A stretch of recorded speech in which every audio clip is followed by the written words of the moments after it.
If you could tell me a little bit about the center. Our center was established in 2006, and our primary mission is to to advance the knowledge base of the underlying science. The center was established to basically build, advance the underlying science of early childhood health and development, with a particular focus on the early years of life. Our interest is in understanding the early origins of disparities and outcomes related to poverty or racism or violence or other threats to children's health, and to kind of use a deeper understanding of the underlying science to make that accessible to broader audiences, particularly policymakers, and then make it actionable to kind of generate new ideas, new strategies for how to reduce inequalities and outcomes. When you say toxic stress, could you define or describe what that is? Our National Scientific Council on the Developing Child coined the term toxic stress in 2005.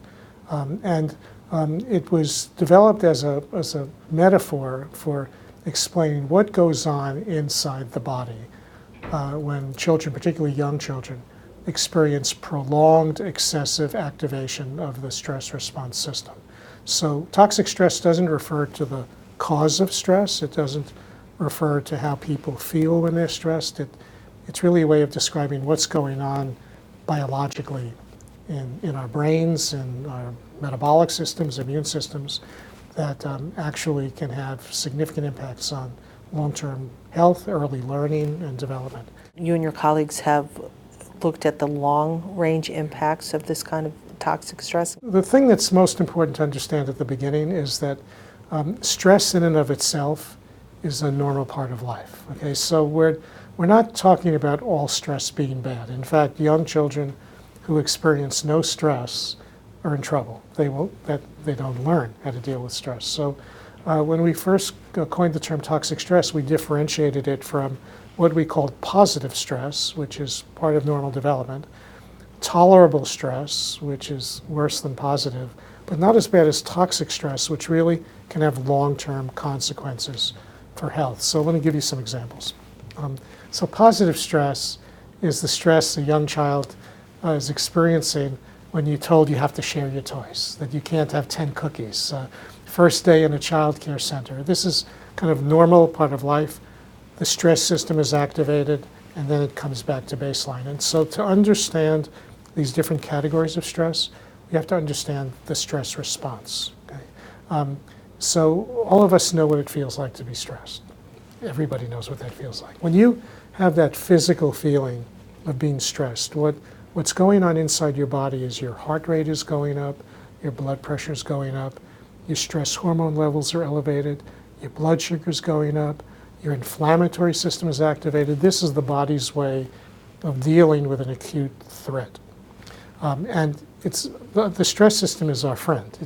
It's good to have a stress system. It drives the fight or flight response. It helps us deal with an acute threat.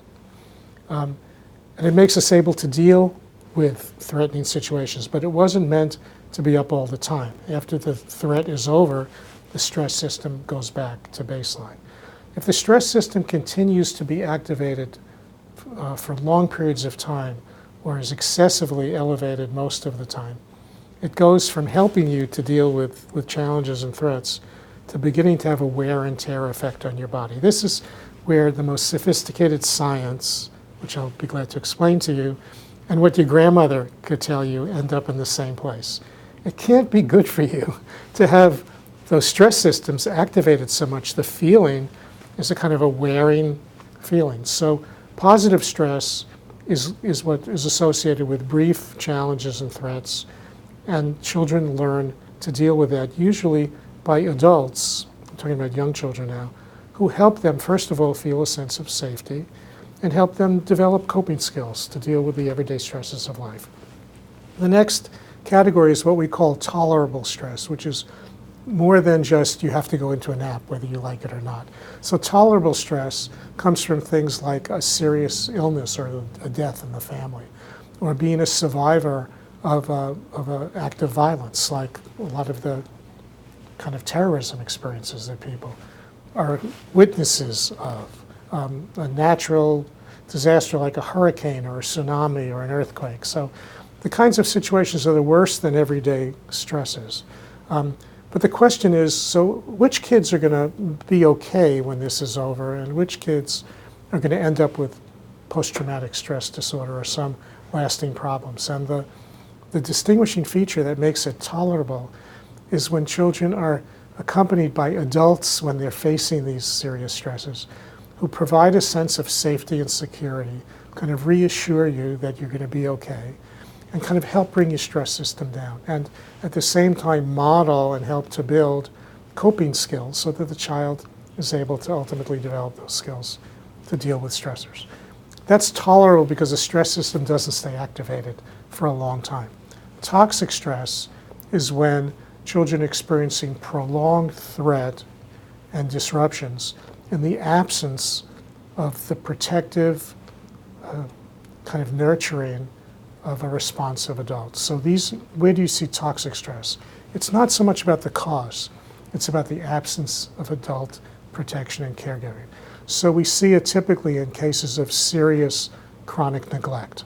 Children who are left alone a lot and just experience whatever anxieties they have.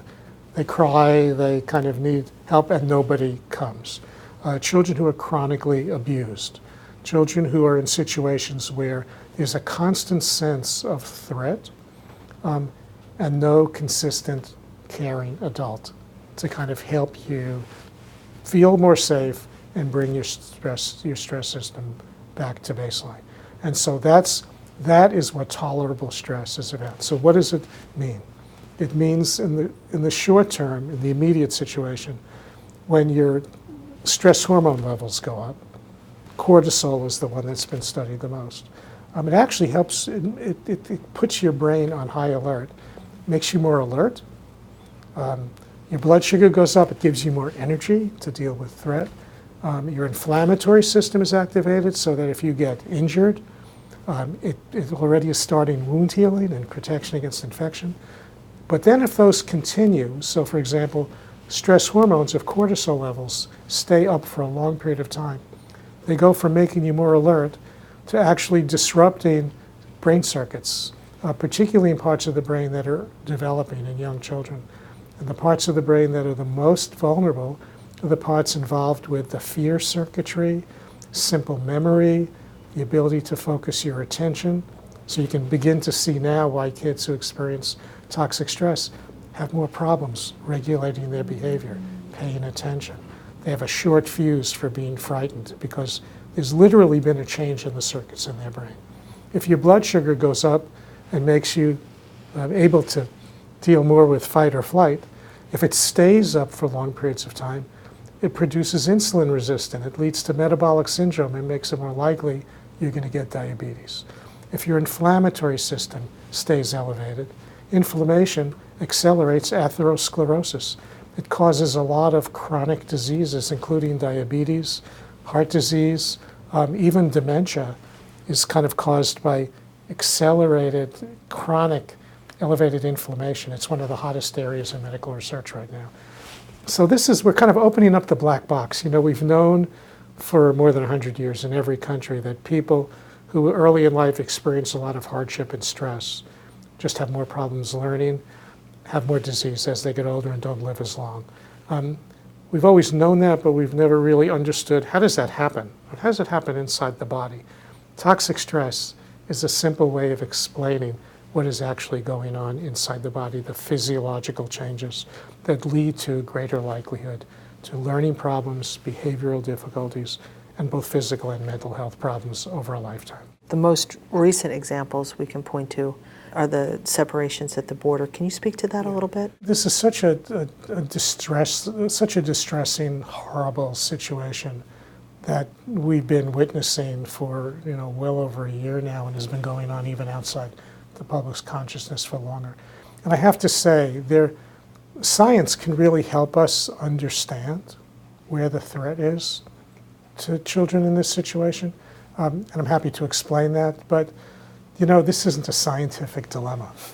It's an issue of basic human decency. So I'm really happy to talk about the science, but we shouldn't need science to make the case for why it's bad to forcibly remove children from their families. And, well before we knew the scientific explanation, our basic instincts told us that this is not a good thing to do, and our basic instincts told us that this can't be good for kids in the long run. So if you think about what we know about the essence of what toxic stress is all about, the difference between serious stressors that are tolerable and serious stressors that are toxic is whether there's an adult who is part of a stable, responsive, long-term relationship with a child. That is the best prevention of toxic stress. It's the best way to convert potentially toxic stress into tolerable stress. And so the scientific explanation for the tragedy of the forced separations is that not only are we inflicting this kind of acute trauma on children of removing them forcibly from their parents, but we're taking away the most powerful source of protection and readjustment and moving on in a healthy way. There's nothing, there's no medicine, there's no treatment program, there's no intervention strategy that comes close to just simply reuniting children with their parents or adults whom they know, who can give them that sense of safety and security. That is the essence of the border separation problem from a scientific point of view. We're taking away the most powerful preventive intervention that we can possibly know of. And in my congressional testimony last year, I used the metaphor of forcibly separating children from their parents is like setting a house on fire. And preventing the parents from then coming back and comforting their child is like keeping the first responders away and not allowing them to do their job. It's really as simple and as basic as that. Have you studied how long is too long before there's serious damage done? Very important question about how long is too long. Are we talking about hours? Are we talking about days? Are we talking about weeks? Are we talking about months? So here's the simple, credible, scientific answer to that. Number one is we don't have a hard and fast number. We can't tell you how many days, how many weeks, how many months. The only thing that science is very clear about is the longer it is, the worse it is. But part of the reason why we can't put an exact number on it is there's tremendous variability among children. So some children will be more vulnerable than others.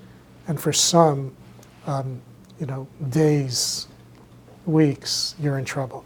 There'll be other children who, for no child is this a benign situation, but there's some children who, for various reasons, will be more resilient and be able to withstand longer periods of toxic stress without lasting damage. So who are the most vulnerable? Age is a big issue. Very young children are by far the most vulnerable to this prolonged separation. The reasons for that are partly their biological systems are less developed, so that as they are developing, they're much more vulnerable to disruption. Second, very young children have not had a chance to develop strong adaptive coping skills of their own, so they have less to rely on. And the other real danger about this, from a public understanding point of view, is that when children are very young, some people will say, well, infants, toddlers, they don't really know what's going on. I mean, obviously they're reacting to being separated from their parents, but they don't really understand. And even if they did, none of us remember things when we were that young, so we should worry less about that. Science is very clear it's the opposite, because even though children at a very young age may not understand cognitively what's going on, their body is responding to this as an emergency biologically. This is why we have a stress response system. Humans are helpless for the longest period of time of any animal species. So if we didn't have a stress response system that signaled, hey, don't leave me alone. If you don't feed me, if somebody doesn't come to me when I'm in pain, I'm going to die. So our stress response system is built in as a life-saving mechanism. And it doesn't matter what the child understands. This is all automatic biological response. So very young children are the most vulnerable. Children who've experienced serious trauma before have less resilience and are at serious risk for that. Children with problems in their developmental behavior to begin with have more problems. So age and past history will make a difference. But once you get into weeks or months, which is what has been the situation for most of these children, then everybody is at very, very, very serious risk. But the outcomes will differ. Some children will end up with terrible chronic diseases because of this. Some will end up maybe with lesser problems.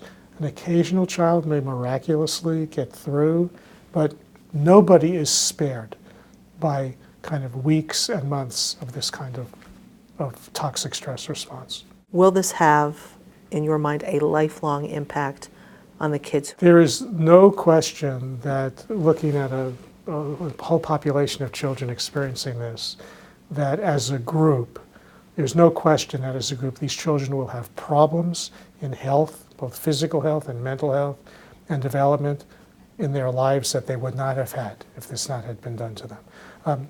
Where it becomes a problem is if people will identify, someone will point to one person and say, see that kid over there, that kid went through this and he looks fine, so what's the big deal? There will be children like that. There will be children who are devastated beyond belief, and people will look at it and say, this child's life is completely ruined, this child is ill, is incapacitated, and everybody's like that. That's not true either. There's a wide range. But the one thing that is definitely true is that all of these children will, to some extent, have their development and their health disrupted in a way that was not ordained before they were separated. But the variability is very high.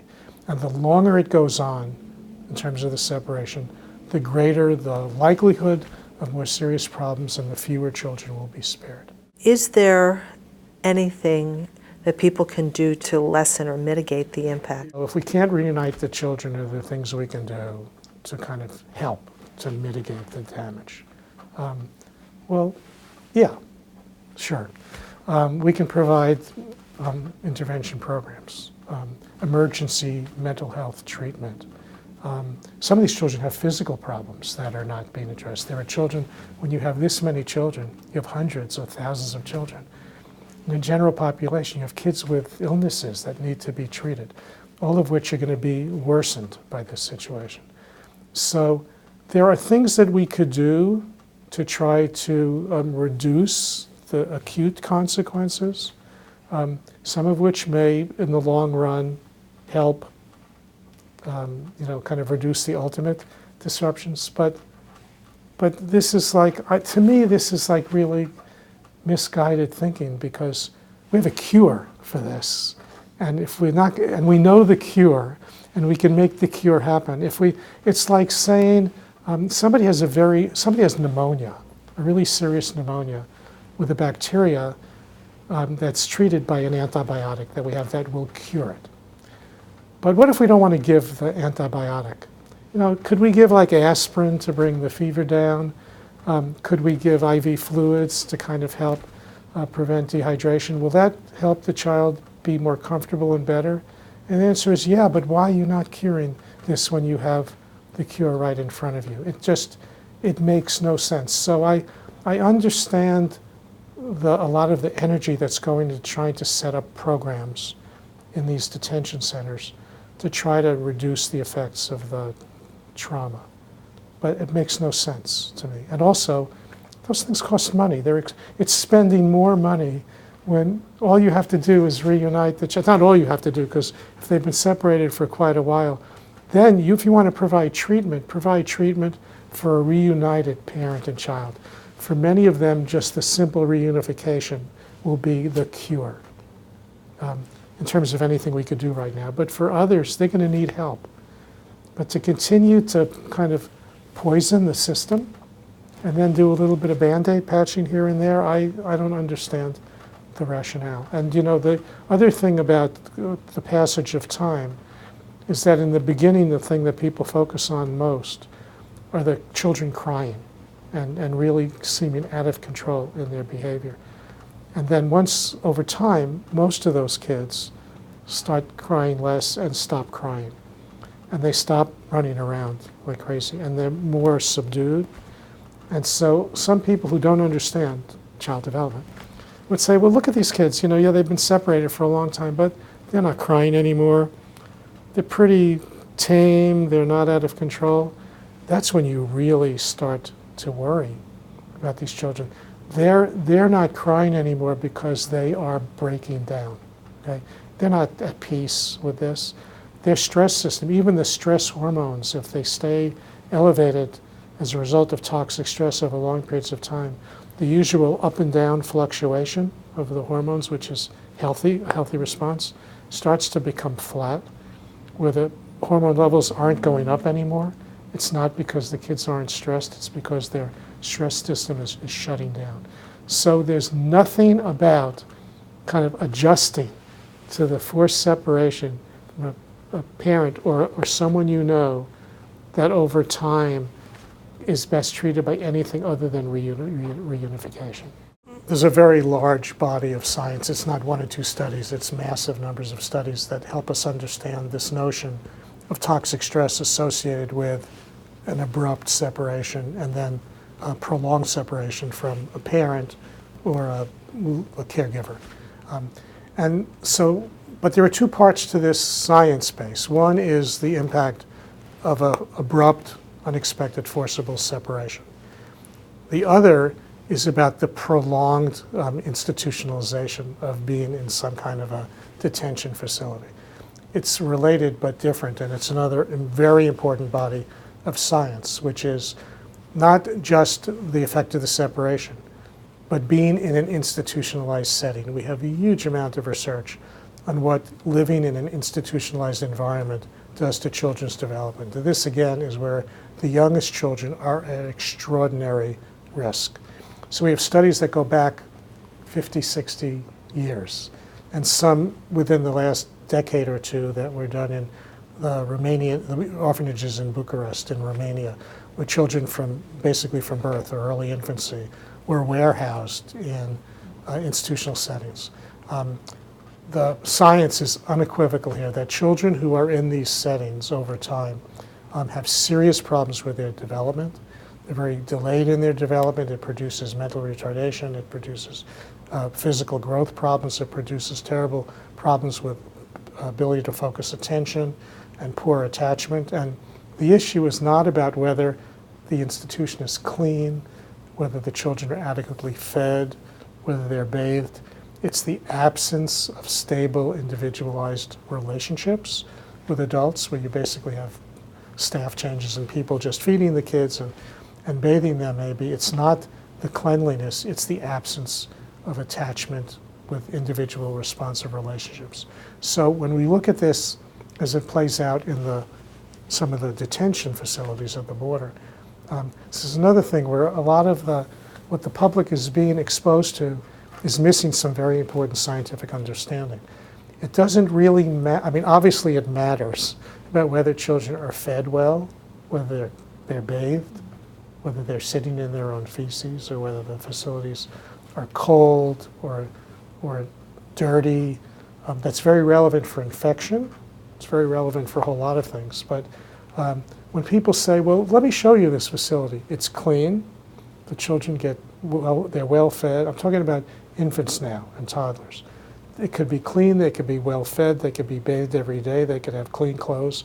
If they are not in a context of having responsive relationships with a small number of individuals, they will suffer severe developmental consequences of that and are set up for disease. It's not about cleanliness and food, it's about human relationships and predictable, stable interactions.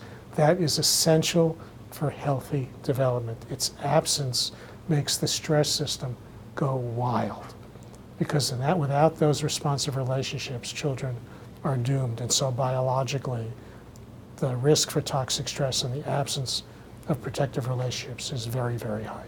What do you want policymakers to know? Part of the irony and the tragedy of this situation is that what Basic kind of common sense and human instincts are saying is also backed up by very sophisticated, credible, unequivocal scientific evidence. And the messages from both basic decency and complex science are exactly the same. Children need the security and safety of an adult relationship that begins with their parents.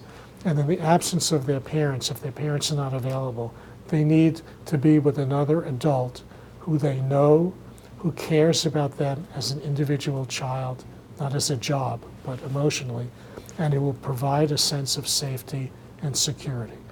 When that is provided, children can really withstand and adapt to a lot of stresses. The core is protective relationships.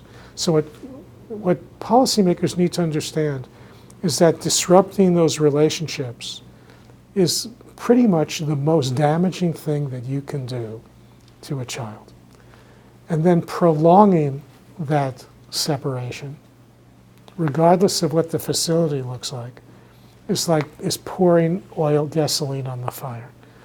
And the solution, the fact that so many of these situations then get caught up in understandably, sometimes with good intentions, in prolonged hearings, court procedures, kind of administrative decision-making that has to take on where, kind of days that go into weeks and can go into months might seem to some people like, well, that's just the way it is. It takes time for us to figure these things out.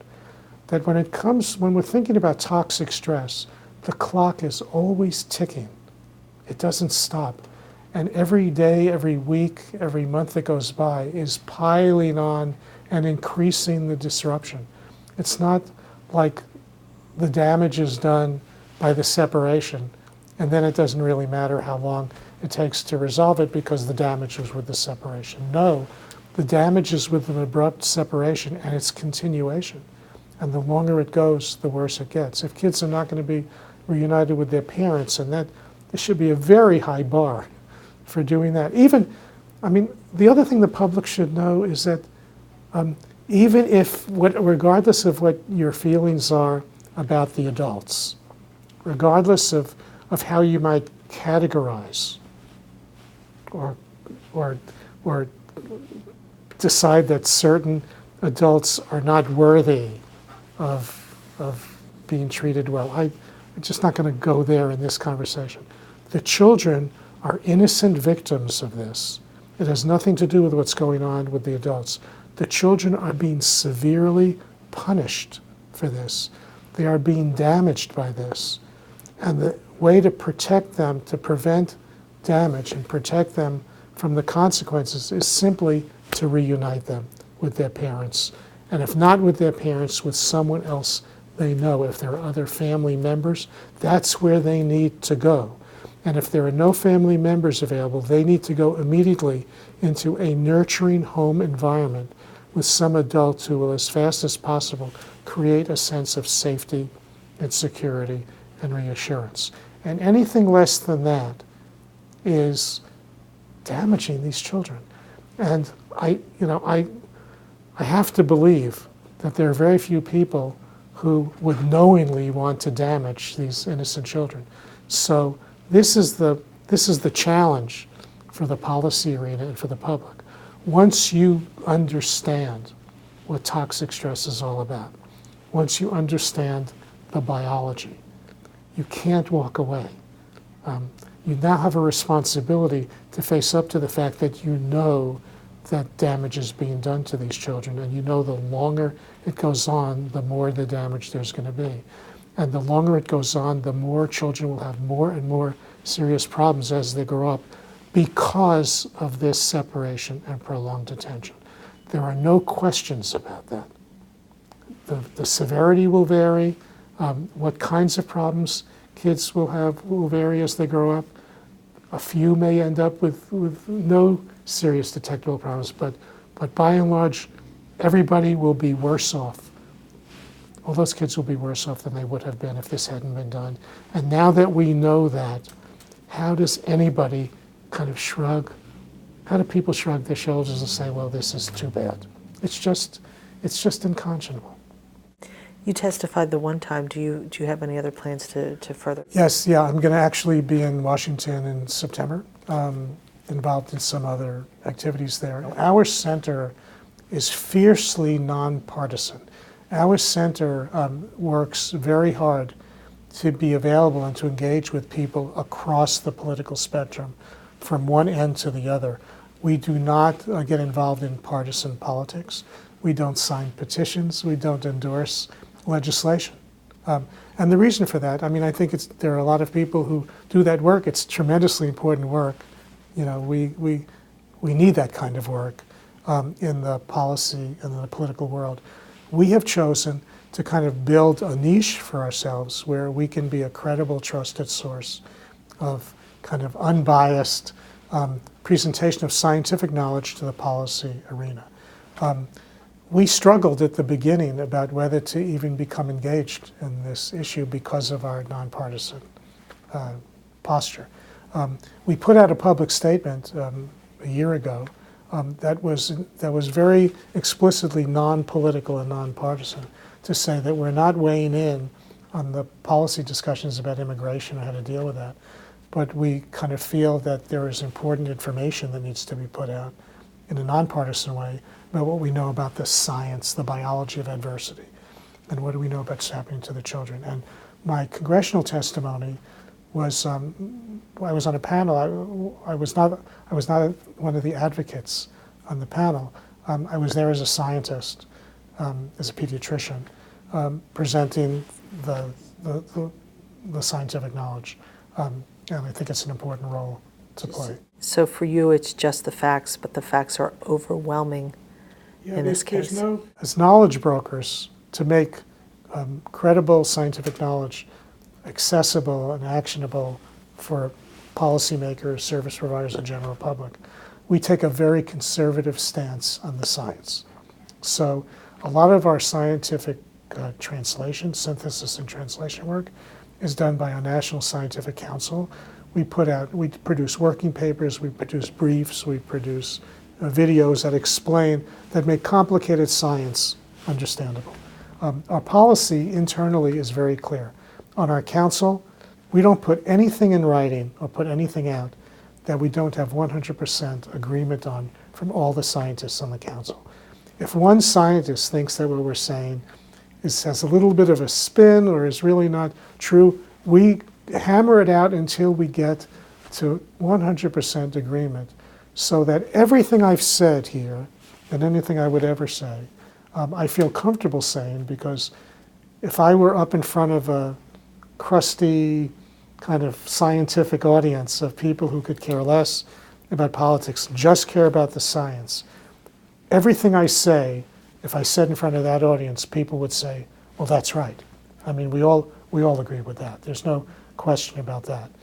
Which is not most of where science, a lot of science is on the edges where people are just kind of learning and are saying, in fact, what's great about working with scientists is that on almost any topic, they will usually gravitate to kind of what they don't fully understand.